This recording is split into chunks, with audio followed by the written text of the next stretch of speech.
form to do the exact opposite of what the developers intended. Today I'm going to be revealing a strategy that I've been perfecting on YouTube for the last few years that allows us to perpetually harvest promotion from the algorithm without actually creating anything. Today I will teach you how to edge YouTube. Okay, so first, what is growth on YouTube? Many creators think that we just release a video into the void and an AI god arbitrarily says, "Ah yes, you shall be given 45,000 views, little video." Alas, no. YouTube does not grow us with views, it grows us with impressions. So what is an impression? Basically, every time you see a thumbnail and a title as you scroll through your various feeds and recommendations, that's an impression. And that is an opportunity that YouTube has given us to turn you, the audience, into a viewer. Now, you might need to be shown a thumbnail multiple times before you're actually convinced by it and click on it. Heck, this video here probably took you several impressions before we turned you into a view, but that's just how the system works. To get more views, you want more impressions, or to better convert those existing impressions into a view. Now, there's not really a way to artificially do something to get more impressions than you would normally receive, except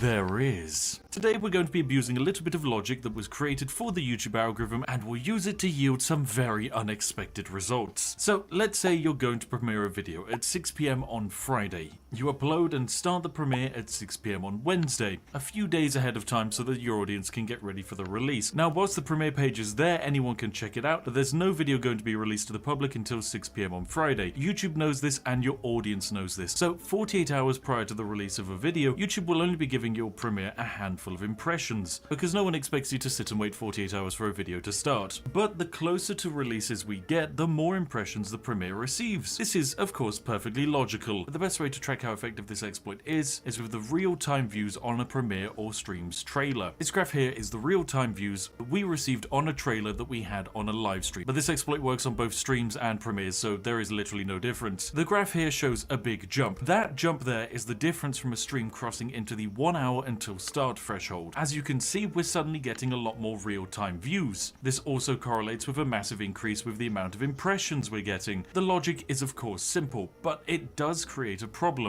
because if YouTube starts sharing the premiere more and more the closer we get to a release, then what happens when we compare the difference between 1 hour from release and 30 minutes from release? Oh no! That's another huge increase in conversions and impressions, resulting in more views on my trailer and more people waiting for the event to actually start. But this is well designed and it can't last forever, because after just 30 more minutes of extreme push and promotion from YouTube, the premiere starts in earnest, and all we got was about 1 hour of really good push and 30 to 15 minutes of explosive reach. That's good, but also the way the system was intended to work, so it's still relatively balanced. But this got me thinking, if we get the most push from a premiere in the 15-minute window before it actually starts, and yet nothing 48 hours before, then why bother with the first bit, and why bother even starting the stream? This is when we created the idea of the YouTube edging, a strategy where we perpetually teeter a premiere or stream start endlessly at the 15-minute mark. And oh boy, is it broken. So what are the results and consequences or benefits of this exploit? Well, having more people waiting for your video or stream might actually be more beneficial than you think. The more you do it, the more people that arrive and wait for your stream or premiere to start. And this, ladies and gentlemen, is where the fun begins. Sure, the initial views will be higher, but what we want is a juicy advantage, and that comes to us in the form of velocity, or the snowball effect as I like to call it. Think of any video on YouTube as a giant snowball. The larger the ball is when it starts, the faster it grows and the faster it will go. But for the YouTube algorithm, it's important to factor in virality. This is the rate at which something grows increases. The rate at which something grows on YouTube increases the reach YouTube will push the video. It's why videos hit the trending page, and it's why a creator you only watch occasionally might suddenly appear on your homepage again. So when we have a sudden larger than expected influx of views on a video, the virality alarm is set off and a huge snowball gets rolling at top speed. Now, the results for us have been rather silly indeed. If I were to press go live on a stream, I would probably go live to about 1,000 people waiting. But if I delay the stream and edge YouTube a bit, I can go live to 3,000 people. That snowball is now 3 times the size and it's going to roll pretty fast. But a few weeks ago, we did a stream where we edged YouTube for around about 2 hours straight. This stream didn't start with 1,000 people waiting. Oh no.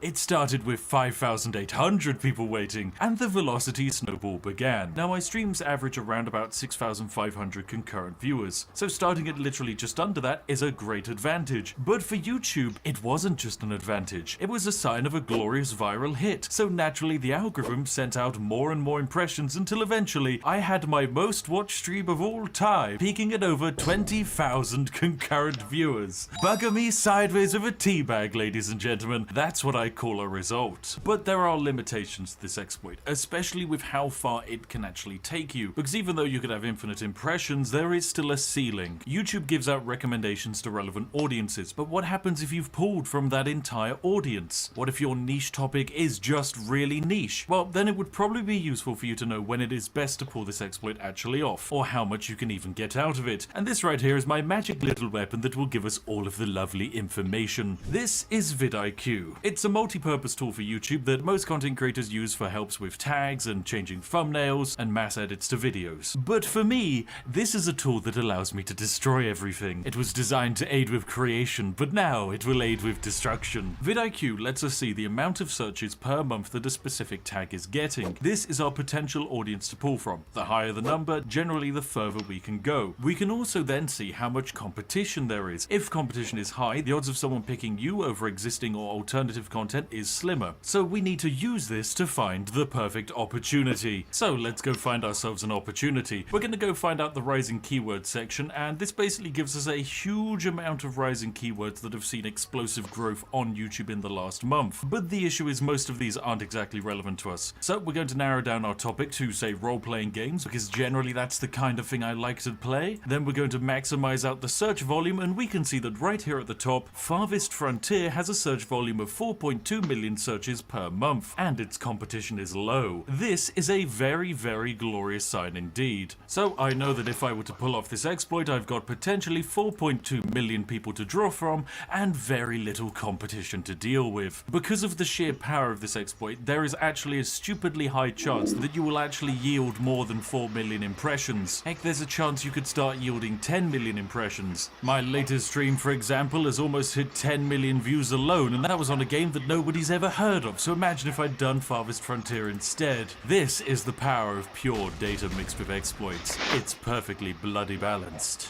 Then, once we now have our perfect topic and perfect reach, we then need to work out when to execute it, and oh my, would you look at that! It's a comprehensive list of when all of my viewers are active on YouTube. Thanks, vidIQ! Oh, you shouldn't have, my friend. And with this, I can see that, generally speaking, across an entire week, it would be best for me to start this exploit around about 2 or 3 PM and finish it around 6 PM and then stream for about 2 to 3 hours. This is immensely useful because you won't get anywhere on YouTube with just exploits. Exploiting data is what truly allows us to break the platform. Now, for the purposes of this video, and because I like helping out other people pull off exploits, I have negotiated with vidIQ to get 99% off of their plan. Seriously, it's an incredibly useful tool that's been feeding me data for the last 5 years, and it's a huge thanks to the reason why I'm here at like 3 million subscribers. So yes, please accept my glorious gift. But now it is time for my grand experiment, the moment that I've been waiting for the last few years. It's time for all of you to take part in creating a bit of YouTube magic. It's time for the ultimate edge. This video right here is what you will all raid into. When this video finishes, you should all go over there and just take a look at this glorious monstrosity, because this video will be endlessly pushed back over and over again until a secret threshold that I have set is met. Upon that time, we will reveal the greatest video ever created. This video may never release, which would be a real shame, but what it will have is it will have an absurd amount of impressions and reach thanks to this glorious exploit and your assistance. To help with this glorious experiment, you can give this video a like and a comment, and then leave a comment under the premiere. Heck, leave a comment each day of our grand experiment to maximize its endless march. And to reward those continuously waiting for its inevitable release, we will of course be handing out copious amounts of gifted memberships in the live chat, which for dubious balance purposes are handed out to those who interact with the premiere the most. Like, thanks YouTube, what a glorious interaction farming way of doing it. Anyway, this is our glorious experiment and YouTube exploit, so grab yourself a nice warm cup of tea and let's go